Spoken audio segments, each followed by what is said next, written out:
Hello and welcome back to Lumosity.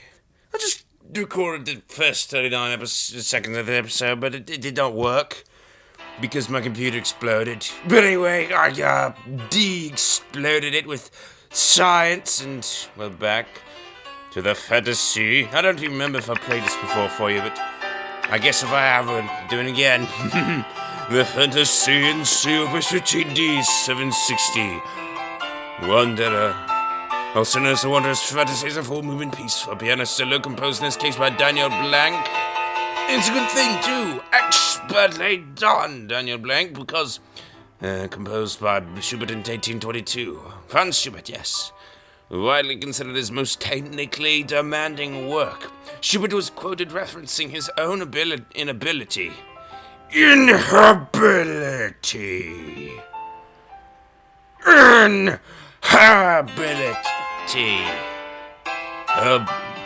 It was not habitable. He was incapable of habilitizing himself to it. His ability was too low to play it properly. What? Is that even a word? Is that even a word? This work has not only a formidable technical challenge, but notable in terms of structure. Each movement flows into the next, each one starting a variation of the opening phrase of his own De Wonder Elite. I'm pretty sure that we have done this before. It's becoming extraordinarily familiar. Oh my. Let's go to something else, just in case. Like the Impromptu number 3 from D35. A late piece, no doubt. It's got a big number, not necessarily true, but blah blah. This Impromptu in B-flat major performed by Vadim Chaimovich is a theme with variations. The main theme resembles a theme from the incidental music that Schubert composed for the play Rosamund, which also appears in the second movement of his 13th-string quartet. The variations follow the classic pattern utilized and developed by Beethoven, element which Franz Schubert came before. Elements include increasing subdivision and ornamentation, and a modulation prior to the return of the tonic for the full variation. See the Arietta of Beethoven's Opus 111, and most prominently, the Diabelli variations. That also sounds familiar, but I would guess that a sock with orange juice on it would be familiar at this point. 'Cause I'm feeling good! And I got a grand total of at least 7 hours sleep last night, so boy! I got some stuff done today. I'll get it done. Yeah, oh, no wasted time sleeping. Oh, whoa! Of course, sleep is not wasted. But I'll tell you what is not wasted also. My teeth! Yeah, perfection.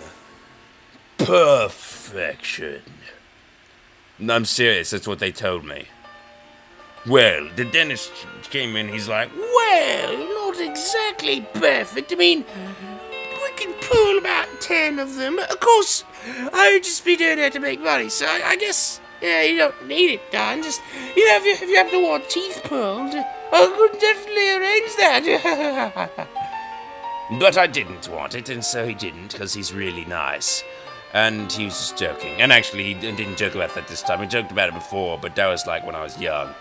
Anyway, the point is, this guy is awesome. And he does awesome stuff. He's an awesome dentist. Anyway, point is that my teeth are perfect, except that one is missing some pieces for no apparent reason. But it's fine, because it was actually, it's grown into another tooth, and so that tooth, together with the first tooth, it sort of makes up for the fact that it's kind of, doesn't have much tooth in it, okay? Somehow that makes sense. So, probably not the way I said it, but in some way, some formulation of what I said, like rearranged, it probably makes sense. So the point is, I'm good to go, yeah? No problems. No wisdom teeth yet. Well, they're coming in. But there may be enough room and there may not be enough room. It's too early to tell, or something. I forget.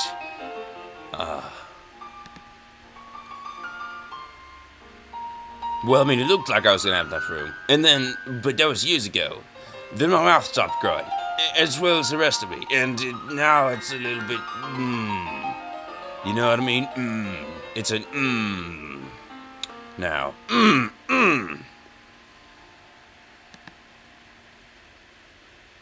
What else is there? Oh, yes. If I had braces, now I would have had a problem right now. Because that would have separated the teeth that have grown so close together that the fact that one is missing part of its bone is not a problem now. Yeah, because they grow together. Yeah, that's right. So, braces suck. And that's basically what the conclusion of this is. The moral of the story is I had no braces. And as a result, my teeth are now perfect. Not in form necessarily, but in function, which is real. I mean, that's, well, I mean, yeah, so what? I don't look good tearing someone's throat out with my teeth. Well, it'll still get the job done. Absolutely. Just, it won't look it won't look like perfect, but it will be perfect.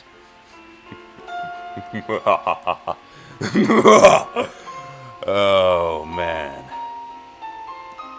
Oh, I love this piece of music. Franz Schubert's good.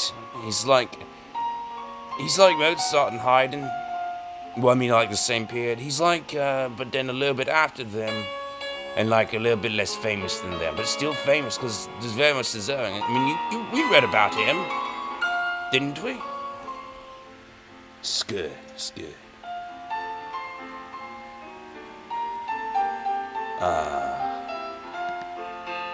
No, I don't have time. I have very little time for this episode, especially considering my computer exploded.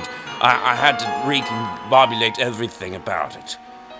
Well, really, just, it stopped because the battery ran out. Well, not the battery ran out, but I think the pull became so great on this years-old battery that it just went kaput.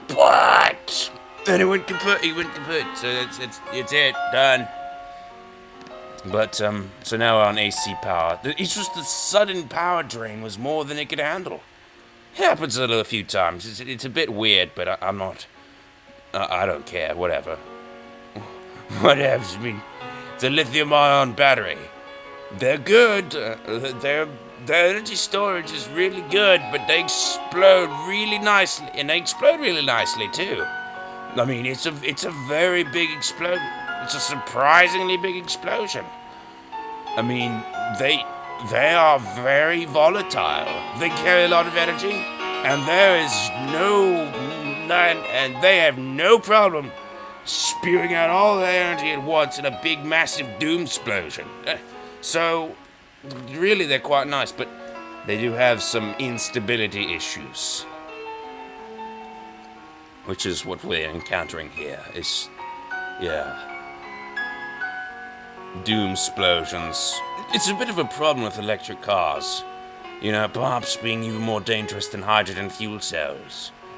Almost certainly, in fact, because those lithium-ion engines, I mean batteries, are quite a bit more prone to exploding than gasoline ever was. And we're not talking. I mean, you could even be talking about like low octane. Obviously, if it's leaded, it's oh my gosh, yes, it's not going to explode no matter what you do to it. But even unleaded fuel is probably is way less likely to explode than leaded fuel. Are you crazy? Nobody uses that. Are you so sure? Leaded fuel is better in every discernible way, except that it's got lead in it. But don't worry, I drank the stuff once, it's fine. Yeah, I'm totally still alive, so don't worry about it. I did feel myself getting dumber, so I stopped. But, it's... Okay, I didn't actually drink it. But I can tell you that you would be hard-pressed defined aviation, and like by aviation I mean like not general aviation, not I mean yes general aviation. If you mean jet fuel, that's pure solid hard kerosene. But if you're meaning general aviation fuel, then you're dealing with leaded. You're dealing with leaded gasoline, basically. It's high octane stuff. It's sweet. It's cheap, and it will not explode under pretty much any circumstances. You've got less pre-ignition. It's very good stuff. The problem is, it's got lead. That's why they unlead gasoline, because it's got lead in it. That's why you take the lead out. Yeah. I'm sorry, was I talking about something? Right. Yeah, sorry about that. I do that sometimes. But, it's corrected now. You're not in the way anymore. I'm not talking about anything now, so... Oh, I didn't mean to do that! I was trying to click this thing, but I over-corrected. Oh! Whoa! Man. Double save at the end. Epic. Not really. Oh, well. Alright, the Impromptu number 3 and blah de blah is now done. Let's finish this episode out, which is now, as well, almost done. Aviation fuel. I seriously had to... I didn't drink it, but I'm afraid I may have gotten some in me. Because, you see, what you have to strain this fuel every time you want to take off.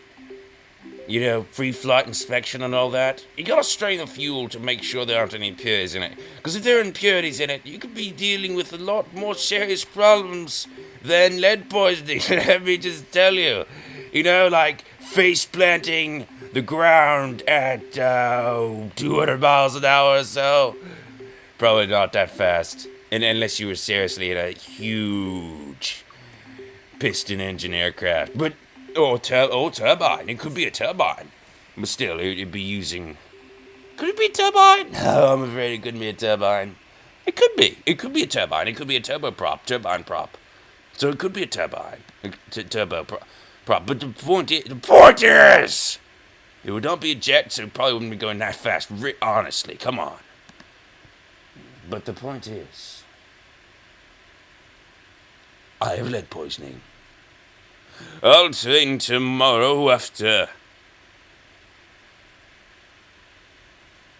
You know what? I'm not even sure what I did today. But I did go to the dentist yesterday, so I'm just gonna write. I'm just gonna write teeth brushing again. And it better not have done that thing at the beginning of the tea, because if it did, I'm going to tear my hair out and I'm going to burn my computer up in a fire, just like it exploded. It'll be a little bit, yeah, it'll take it. It fell on slate from 3 feet high. So yes, it'll take it. It won't, but I won't do that either. Thanks for watching this episode. Goodbye. Oh man.